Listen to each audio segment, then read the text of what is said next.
Bien, bienvenidos a nuestro primer tutorial de historia de México.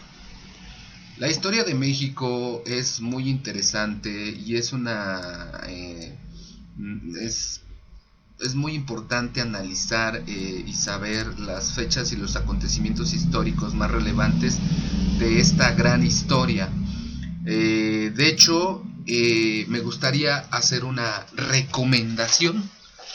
El 20 de noviembre del año pasado, del 2019, el gobierno de México, para celebrar un aniversario más de la Revolución Mexicana, antes de que estuviera la contingencia del coronavirus y de que todo el mundo estuviera encerrado en sus casas y estuviera trabajando desde sus casas a distancia o de plano no fuera a trabajar quien pudiera, porque pues tenemos claro que no todos podemos dejar de asistir a nuestras labores. Hay gente que pues va al día, que son comerciantes, son tianguistas, y pues si no salen a trabajar pues prácticamente no comen en la familia.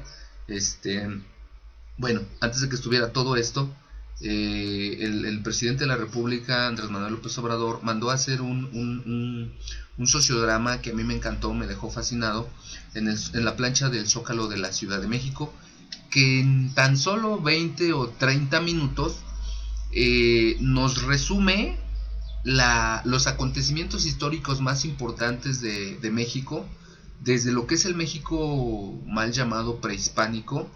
A mí me gusta llamarle México antiguo, porque si en la historia universal hablamos de un México antiguo, de una historia antigua, de una edad antigua, de una edad media, de una edad moderna y de una edad contemporánea, hay otra vez correlacionando con el Nepohualtzin. Son 4 etapas históricas de la historia universal: edad media, edad antigua, edad media, edad moderna y edad contemporánea, ¿no?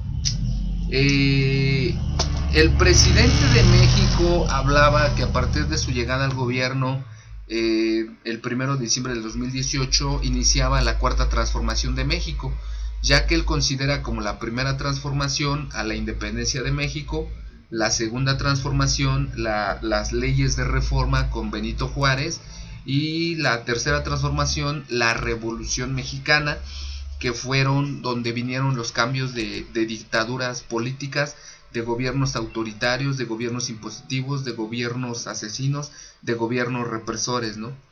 Y él pretendía hacer la cuarta transformación haciendo cambios en programas políticos, de salud, económicos, otorgándole becas a estudiantes, aumentando la pensión de los viejitos, rescatando y recuperando Pemex de la inversión extranjera. Pero bueno, ya si lo analizamos a grandes rasgos, pues esta sería la décima o la onceava transformación, o el décimo onceavo cambio histórico de la historia de México, ¿no?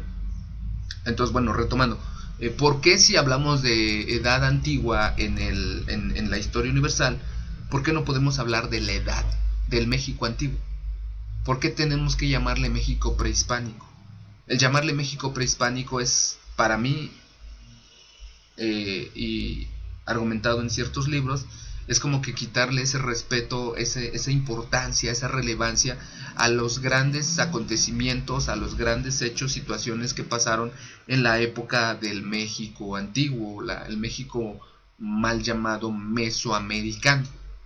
Entonces, bueno, vamos a empezar, ¿no? De entrada les recomiendo ver ese collage o ese sociodrama. Se meten a YouTube y le meten 20 de noviembre o celebración del aniversario del 20 de noviembre, ¿no?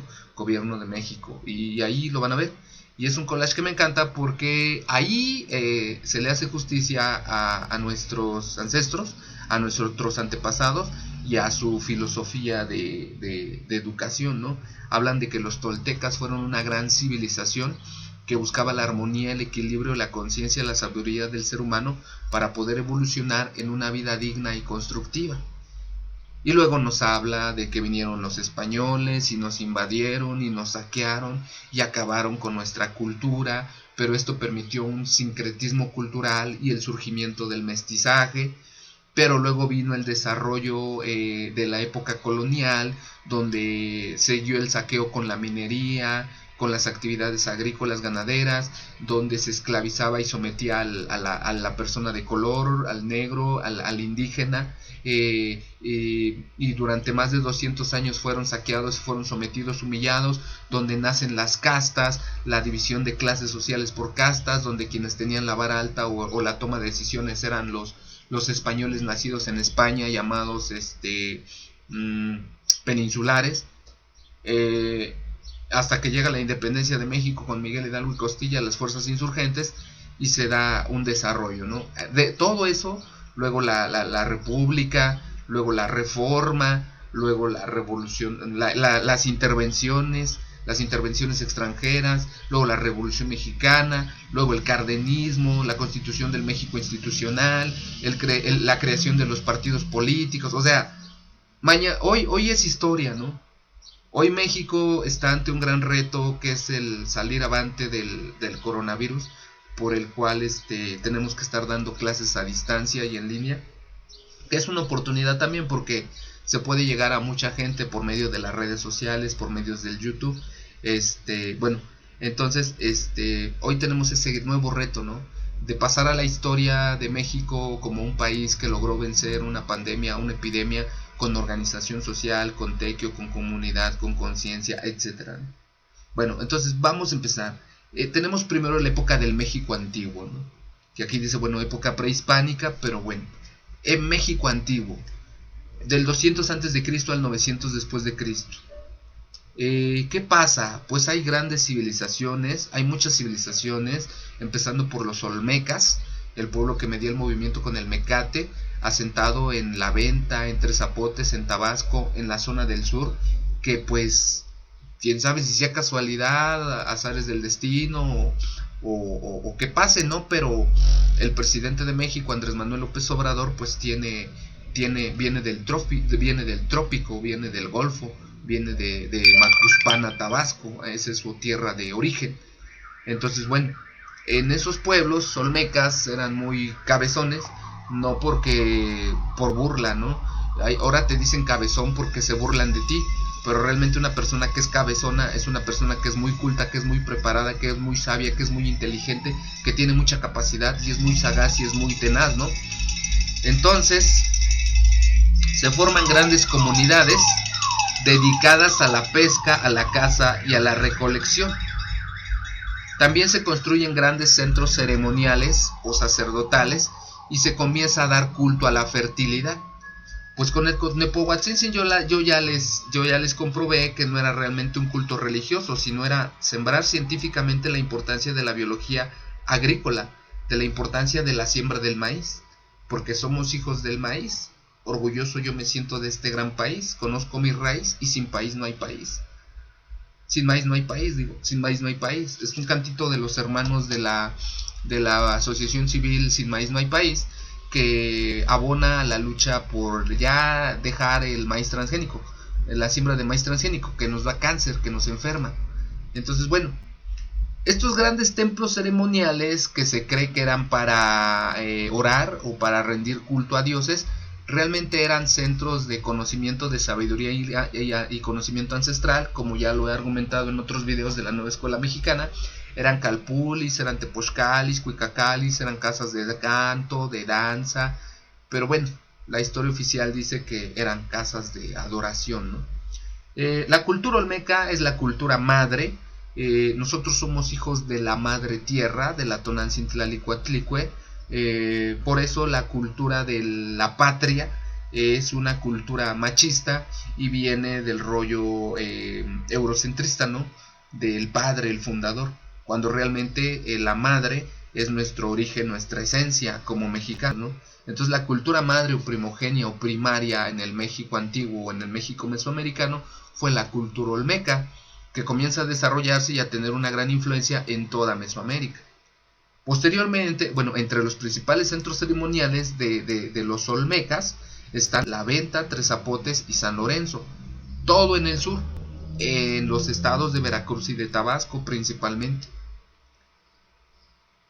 En el sur también, en Huaxayacac, o en Oaxaca, se construye la cultura zapoteca en Monte Albán. Se dice que Monte Albán está construido en referencia al planeta Venus y al planeta Marte, al igual que aquí en el Estado de México, en San Juan Teotihuacán, está construido con referencia a Venus. Entonces realmente esos mal llamados centros ceremoniales eran centros de conocimiento y sabiduría, donde se estudiaba el Nepohuatzintzin, la matemática, la filosofía, la medicina, el canto, la danza, la nigromancia, pero sobre todo se estudiaban los astros, ¿no?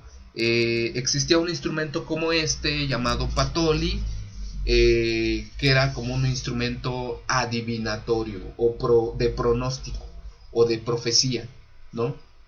A mí en este patoli, una vez fui con los hermanos danzantes, fui con los mexicas, y bueno, me sacaron algunos mi patoli, y en mi patoli me salió sorprendentemente que yo iba a ser temachtiani o docente o maestro, sorprendentemente, ¿no?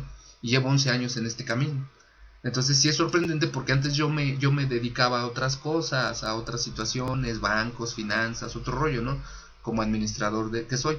Pero ya a partir de 11 años para acá, pues me he dedicado a la docencia en educación básica, en educación media superior, en educación superior, dando talleres, dando conferencias, etcétera, ¿no?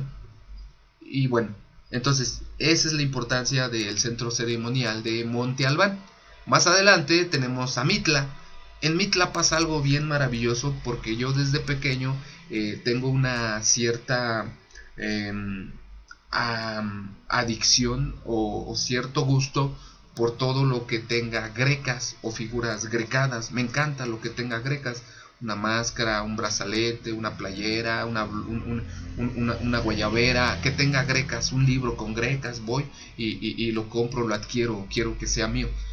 Y ya investigando en esto del Nepohuatzintzin, del cómputo azteca, en los libros de María Elena Romero, en los libros de Berardo Lara, y en un libro que se llama La Greca Escalonada o El secreto de la Greca Escalonada, descubrí que en la greca hay numeraciones, hay numerología, hay sistemas de cómputo, hay sistemas de cuenta vigesimal, etc. Entonces, bueno, el pueblo de Mitla, que es donde se dice que es el lugar de los muertos, Mitla, que viene de Mictlán, es en la zona de Mitla, es una zona que tiene muchas grecas, ¿no? Entonces hay una greca llamada Greca Escalonada, y esa greca tiene una cuenta de 28 días, que es la cuenta de un ciclo de un mes, y son lunaciones, ¿no? Son 7 lunaciones, 7 por 4, 28. La luna tiene 4 fases, luna llena, luna nueva, el cuarto creciente, cuarto menguante, ¿no? Entonces, bueno, hay cosas muy importantes. Ahora luego, en el sur también, en lo que es Palenque, Tikal, Uxmal, Chichen Itzá, surge y se desarrolla la cultura maya, ¿no? Que trascendentalmente ahorita pues está muy en conflicto y muy en debate, discusión, la situación está de que el gobierno de México, su gran megaproyecto económico turístico con el que pretende sacar adelante a la nación de esta gran crisis económica mundial que se nos viene, es el turismo, la infraestructura, la construcción de la zona maya, del Tren Maya. Entonces, bueno, los mayas hicieron la cuenta vigesimal, hicieron la cuenta larga, manejaban algo llamado Solkin, y pues en este Nepohuatzintzin podemos ver esa cuenta vigesimal, ¿no? De base 20, no de base 10, ¿no? Se destaca el arte escultórico, pinturas, códices o amostlis, refleja en las famosas cabezas colosales, en sus altares u ofrendas, los cuales eran brindados al jaguar. ¿Y por qué al jaguar? Bueno, yo se los explico. Los libros de texto de la SEP pues no lo dicen, pero yo he leído mucho, me he preparado mucho, llevo 4 o 5 años en este camino, y me he dado cuenta que el símbolo del jaguar, acuérdense que todo es simbología en nuestra filosofía antigua, en nuestra matemática antigua, todo es filosofía. Yo he descubierto que el jaguar es el símbolo del saber escuchar, por eso tiene sus orejotas. El jaguar sabe escuchar buen consejo, es sabio, entonces por eso se hacía el culto al jaguar, ¿no? Eso sería para la época del, pues no sé, preclásico. Luego viene el clásico y luego viene el posclásico.